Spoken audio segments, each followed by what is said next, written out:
Right now I'm standing in Essex outside the Blue Boar Hotel. 40 bedrooms, it was recently bought for £2 million and makes £500,000 per year in profit. However, it might sound fantastic on the headlines, but running a hotel business is really hard work and challenging. So in this short vlog, I'm going to be meeting the owner of the hotel, James Sinclair, who's a multi-millionaire, serial entrepreneur and investor. Samuel, I've got 3,000 staff. 3,000 members of staff. And I'm going to be trying to convince him to ditch the old school business model and move to serviced accommodation hotels. Do you not think though that you could make 20 grand a month, have 5 members of staff and live a really easy, simple life? And we're going to be comparing the two. So let's go and chat with him, pick his brain, compare business notes. It's a different beast, this is, to what I do though. And we're going to let you learn along the way. Let's go. So James, firstly, thanks for letting me come and have a proper look round. Good to see you. Mate. This is not your first rodeo. You've got a lot of commercial properties. Yeah, I've got some farm adventure parks, theme parks, and I wanted to do accommodation there. And then I've got a block of flats that I own, and I was considering doing this Airbnb that everyone's talking about. Which is brilliant. Yeah, and I thought, well, how do you clean the sheets and do that? So I just typed into Google hotels for sale in Essex. I'd done a private mortgage. They're devilishly difficult to get finance on hotels unless you've got decades of hotel experience behind you. How much do you pay for it? 2.2. It's a long time to get your money back. The good thing about these, they're very good for inheritance tax, although those rules have slightly changed. But if you own residential buy-to-let property, you get hammered passing that down to the next generation. This is a much better thing. I can't believe when they changed the rules, like, was it a year ago? On business? I've been going I saw a you lot. moaning about it on LinkedIn. Yeah, so I've been going a lot. I mean, it's going to be catastrophic for employees, this, because if you've got loads of employees and you get a big tax bill, you're not going to invest in the business because you're going to be paying your tax bill. Yeah. You're not going to be employing so many people because you've got to pay your tax bill. Like, there is some big problems coming down the track with that. Yeah. I heard that if you want to be successful in business and make millions of pounds, at some point God will test you by breaking your patella in multiple places. Yeah. Because we're both limping a little bit with broken kneecaps. How long did it take to recover that? You don't want my answer.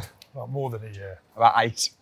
8 years. I know. What would you rather? Your knee gets better tomorrow completely, or the government scrap that inheritance tax rule that they did on business? Scrap the inheritance tax. I'll part with a knee. So when people say health before wealth, not for James Sinclair. This is a good hotelier will notice this.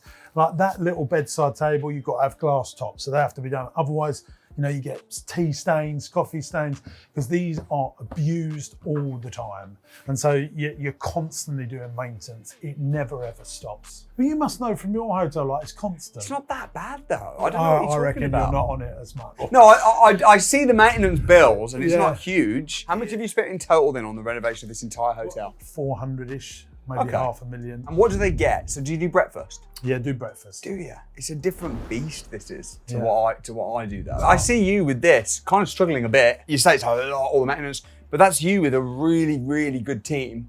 Yeah. With you who's a really experienced business person. Do you not think if the average person just came and got a hotel like this, it would bankrupt them? If you don't know what you're doing. And that's why banks don't lend on them easily. Samuel, I've got 3,000 staff, you know, so You've got 3,000 staff? £2 million a month payroll. Take that. 3,000 members of staff? Yeah, full and part-time. So, mate, you are such a net positive for the country. I imagine you get thanked by Labour government. Do you pay a lot of tax? All I do is exist to pay HMRC. What did you pay last year in taxes across everything? Well, I don't actually have a problem with profit taxes, it's the turnover taxes. My turnover, 70% of what we take is wages and HMRC. What did you turn over last year across everything? We're 50 million in revenue. It just doesn't quite make sense in my head why you would have one company for the management, operations and the ownership. There is advantages of having trading and a property in the same one, but this is a proper trade. It's not. But teach me, because I don't understand exactly. So your refurb was tax deductible? Yeah, because it's all running for you. You've got employees. So it's a trading business? Yeah. If you was buying the hotel to rent it out to someone, it becomes an investment. Yes. This is a trade. What were the capital allowances that you got? We got capital allowances you run through your You're P&L. going to get loads of that money back. Yeah, do you partly do property business because of the tax write-offs? Because a lot of your businesses... No. I would always go to my passion, excited. into this space. If you haven't got a passion for the thing that you do, you will give up because it's hard, isn't it? So this entire building, would you say it's pretty much passive for you? Yeah, but on the back of 20 years. Yeah. So when I bought this, and when I'm looking at opportunities, I'm not looking how much money can it make, how am I going to fund it? The first thing always is who's going to manage this for us. I live by this phrase called E plus M equals S. Entrepreneurship, that's you are 100% you, plus management equals success. And that plus M bit is what entrepreneurs that just about get by forget. So what would be your biggest piece of advice to building that team, to an early entrepreneur that's starting out? Well, you have to have delayed gratification. You're paying management for yourself. So that a lot of people are very uncomfortable about that. So they're employing an accountant, they're employing a manager and not pay themselves to allow the business to grow. But then after a year, that delayed gratification pays them back in dividends. You're very old school the way you do business, considering that you're only like 40. Do you have staff working from offices? Yeah. Your overheads must be insane. What's your biggest challenge in business right now? Funding everything. It's just different, mate. It's just different level with me. So what are you predicting this will make profit per year? I think if we really got this cooking on steroids, £500,000. That's about where I'm at with my Willingham house. So you're putting a lot of energy and time and effort into it. And there's other things that are much simpler to make that sort of money. Yeah. So this is where people have breakfast? Yeah. And are they paying what, about like £100, £150 a night? Yeah, 150, some of the suites are 220. What occupancy do you have? Yeah, we're full all the time. About 70%? Oh, no, way more than that. Is it? Yeah, we're always turning people away. This is the big thing. Yeah. Government keep on doing this. Can we charge an extra 20 quid a night per room? I don't think people will pay it. That's the thing, because the more they put taxes up for business owners, the more the business owners have to put things up. Yeah. Which means that the regular person... The business delays it over 3 years, but then eventually inflation will catch up. Yeah. It's your employees that get hurt. And the people that are wanting to pay for stuff, consumers. So I think you focus more on your passions, though, than you do on your profit. I might be wrong, but... No. Mate, this is not a charity. I want them to be profitable. And a bad P&L, if we've not performed, I'm like a bear with a sore head. This is not good enough. It must change. Yeah. Do you not think, though, that you could make 20 grand a month, have 5 members of staff, and live a really easy, simple life? Yeah, but happiness is just a bit boring, isn't it? So what's the purpose then? What's the drive? The people that work for me, I want to make sure I look after them. Building legacy, which is an ego, but I admit that. If I just wanted to make loads of profits, then I would just do loads of commercial property. I know how to do it. Then you'd be a full-time investor rather than a businessman. Yeah, but being an investor's boring. It's just, I don't want to do that. So you say you got bumped last year? Yeah, I had 3 things happen. Well, there's 4 things really. Rachel Reeves cost me an extra 1.3 million. You got bumped by Rachel Reeves? I bought a business. The people that were managing that business took the biggest contract away from us. Someone else that I bought a business from 3 years ago, they set up in competition again. I mean, these are much smaller businesses, and over 3 years I've learned to only buy big things. And then we settled out of court because I sued him, he sued me, blah, blah, blah, blah. That cost me 400 and something thousand. And then I had a failed sale. I'd sold one of my big businesses that was going to be many millions of pounds. I was in hospital with my knee for 3 months, and I just was on all these opioids, and I just wasn't focusing on stuff. Come out and I'm like, right, come on, let's get going. That's rough, mate. You have to use the difficulty, and you can...